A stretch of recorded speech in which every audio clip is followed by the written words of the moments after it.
llamo Kendra y voy a leer el primer capítulo del cuento Don Quijote de la Mancha, que su autor se llama Miguel Cervantes. Capítulo primero, que trata de la condición y ejercicio del famoso hidalgo Don Quijote de la Mancha. En un lugar de la Mancha, de cuyo nombre no quiero acordarme, no hay mucho tiempo que vivía un hidalgo de lanzas en astillero, adarga, antigua, rocín, flaco y galgo corredor.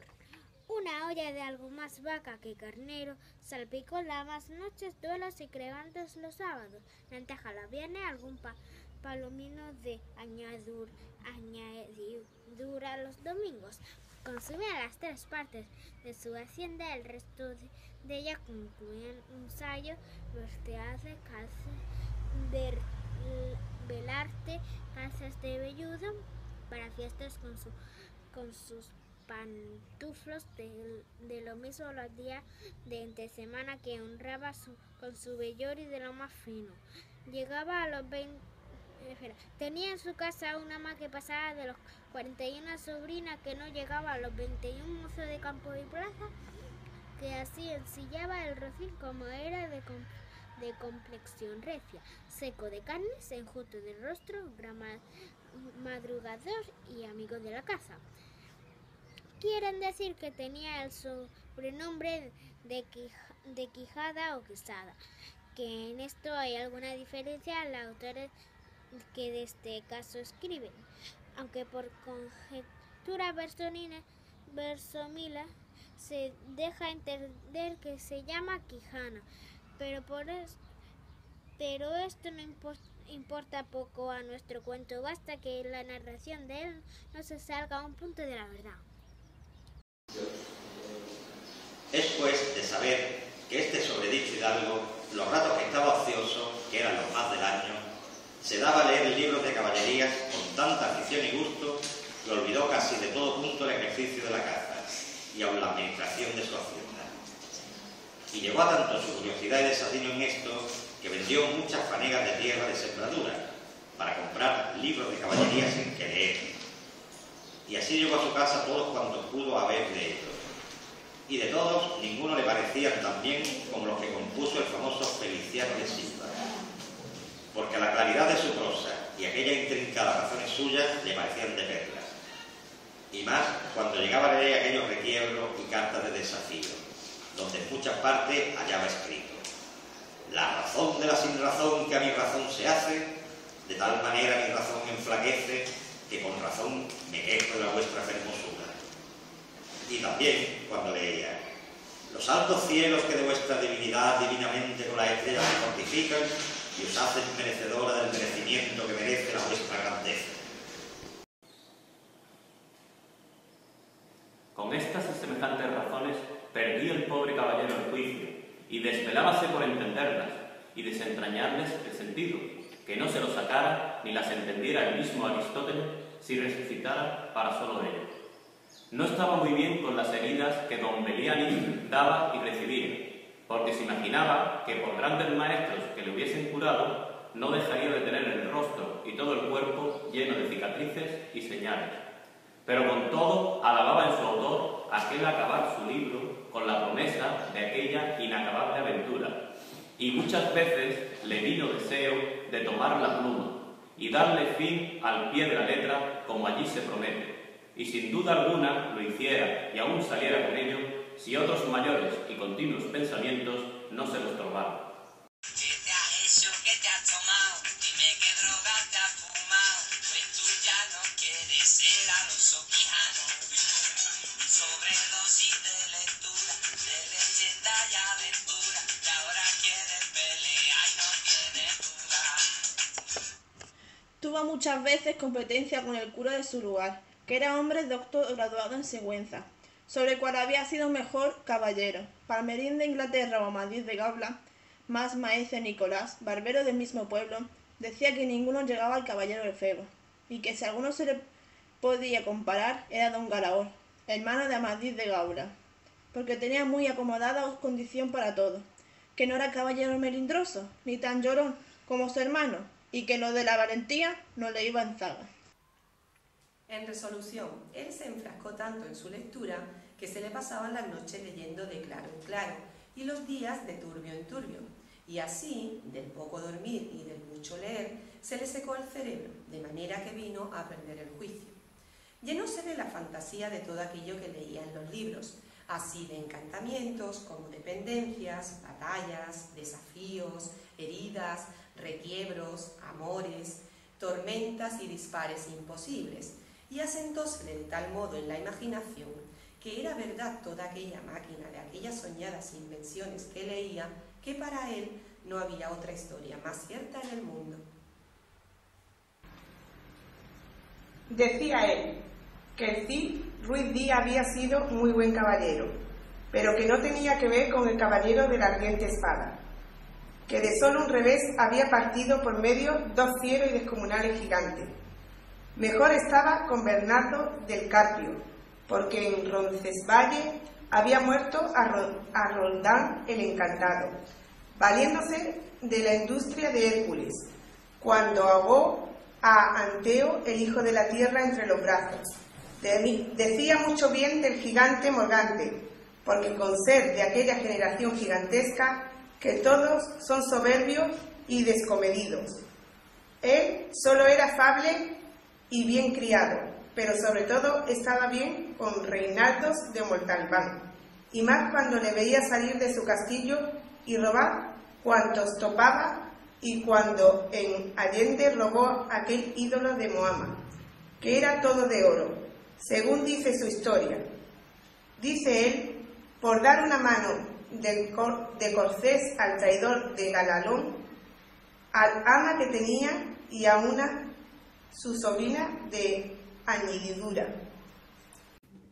En efecto, rematado ya su juicio, vino a dar en el más extraño pensamiento que jamás dio loco en el mundo, y fue que le pareció convenible y necesario, así para el aumento de su honra como para el servicio de su república, hacerse caballero andante e irse por todo el mundo con sus armas y caballo a buscar las aventuras, y a ejercitarse con todo aquello que él había leído, que los caballeros andantes se ejercitaban, deshaciendo todo género de agravio y poniéndose en ocasiones y peligros, donde acabándolos cobrase eterno nombre y fama.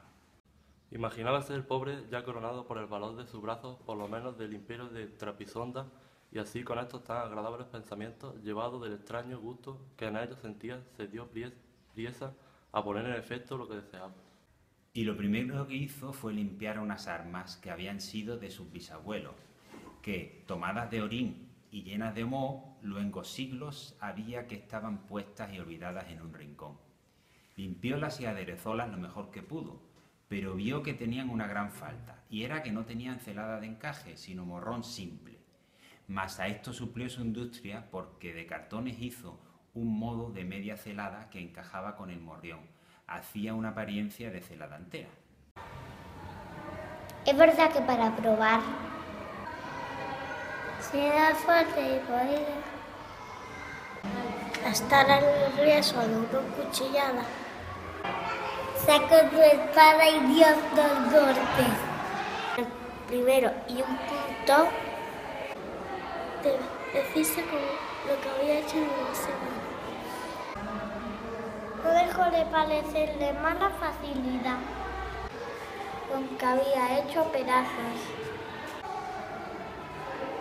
Para hacer este peligro, lo tornó a hacer de nuevo, poniéndole una barra de hierro por dentro de tal manera que lo pensó que su fortaleza, sin querer hacer una nueva experiencia de ella, le disputó y tuvo porcelana finísima de encaje.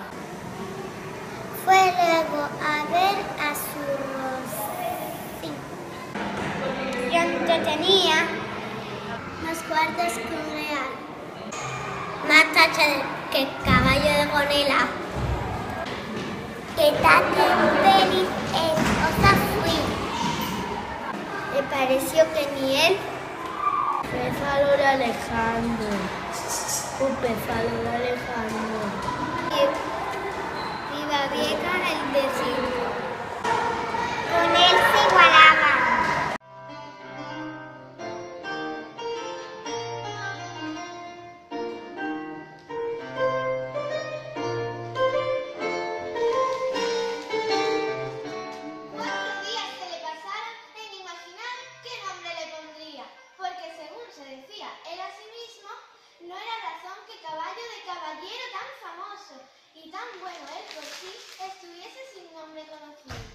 Y así procuraba acomodarse de manera que declarase quién había sido, antes que fuese de caballero andante.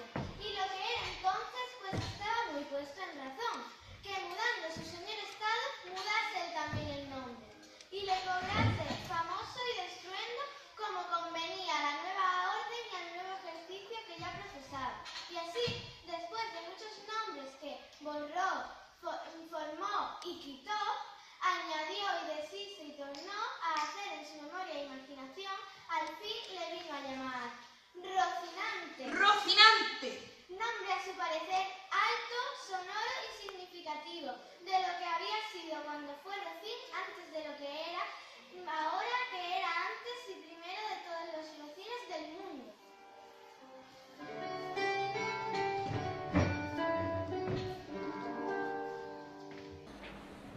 Puesto nombre y tan a su gusto a su caballo, quiso ponérsele a sí mismo, y en este pensamiento duró otros 8 días. Y al cabo se vino a llamar Don Quijote, de donde, como queda dicho, tomaron ocasión los autores de esta tan verdadera historia. Que sin duda se debía llamar Quijada, y no Quesada como otros quisieron decir. Pero acordándose que el valeroso Amadís no solo se había contentado como llamarse Amadís a secas, sino que añadió el nombre de su reino y partía por hacerla famosa. y se llamó Amadís de Gaula. Así quiso, como buen caballero, añadir al suyo el nombre de la suya, y llamarse Don Quijote de la Mancha, con que a su parecer declaraba muy al vivo su linaje y patria, y la honoraba con tomar el sobrenombre de ella. Limpias, pues, sus armas, hecho del moro de celada, puesto nombre a su rocín y confirmándose a sí mismo, se dio a entender que no le faltaba otra cosa, sino buscar una dama de quien enamorarse, porque el caballero andante sin amores era un árbol sin hojas y sin fruto, y cuerpo sin alma. Decíase él, si yo por malos de mis pecados, por mi buena suerte, me encuentro por ahí como alguien gigante, como de ordinario les acontece a los caballeros andantes, y le derribo de un encuentro, le parto por mitad del cuerpo, o finalmente le venzo y le rindo. ¿No será bien tener a quien enviarme presentado y que entre y se hinque de rodillas ante mi dulce señora y diga con voz humilde y rendida: yo, señora, soy el gigante Caraculiambro, señor de la ínsula Malindrania, a quien venció en singular batalla el jamás como se debe alabado caballero Don Quijote de la Mancha, el cual me mandó que me presentase ante la vuestra merced, para que la vuestra grandeza disponga de mí a su talante?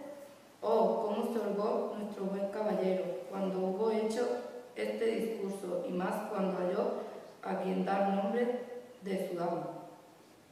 Y fue a lo que se cree que en un lugar cerca del suyo había una moza labradora de buen parecer, de quien él un tiempo anduvo enamorado, aunque según se entiende ella jamás lo supo ni se dio cata de ello.